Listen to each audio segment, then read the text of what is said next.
नका ना वास करू। आज 90% घरामध्ये सक्का भाऊ भावाबरोबर बोलत नाही हो। आहे ना खरी परिस्थिती, बरोबर ना माता माऊल्यांना? जावा आहे का जावा? आय आय आय आय भाऊ भावाबरोबर बोलत नाही हो, फार वाईट परिस्थिती।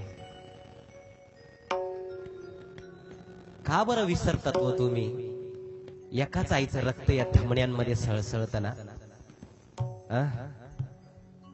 अहो पाठीला पाठ लावून येतात हो। अहो लहानपणी मोठा भाऊ पाठीराखा असतो लहान्या भावाचा। गल्लीत जर कुणी जर मारलं ना लहान्या भावाला, तो मोठा भाऊ पाया वर करो करो चड्डी गळती खाली, पण त्याला तो हाणणार म्हणजे हाणणार। किती प्रेम, किती प्रेम। महाराज मोठं झाल्यावर नेमकी काय, लग्न झाल्यावर काय भानगड होती काहीच कळत नाही हो। लगेच एका घरामध्ये दोन भीती, याच तिकडं त्याच तिकडं,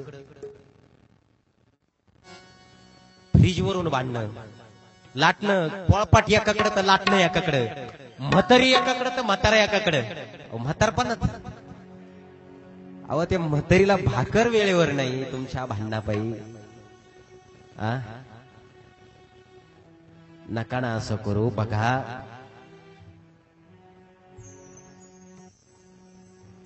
कुणी जर भाऊ असेल तुमच्या गावामध्ये, नसर मला गॅरंटी आहे, पण असेल कोणी भाऊ जर बोलत नसेल एकामेका बरोबर, भांडणं झालेले असेल, वाद झालेले असेल, तर आज सांगणं माझं रामदासी महाराजांच्या पवित्र समाधीपासून तुम्हाला सांगतो, समाधीला स्मरून सांगतो, बोला जरा भावाशी। कारण करोनाने माता माऊल्यांनो शाश्वती नाही राहिली हो, अजिबात शाश्वती। बोलत नसन भावाबरोबर बोला, कमीपणा घ्या। आता रात्री नाही सकाळी जा निवांत चहा प्यायला जा, भावाकडे बोलत नसन तर घरातूनच आवाज द्या। मोठी भाऊजाई असेल तर मोठ्या भाऊजाईला आवाज द्या चांगला ठणकून। काही काही राहतात आगीत तेल टाकणारे, आला आला तो आला पा,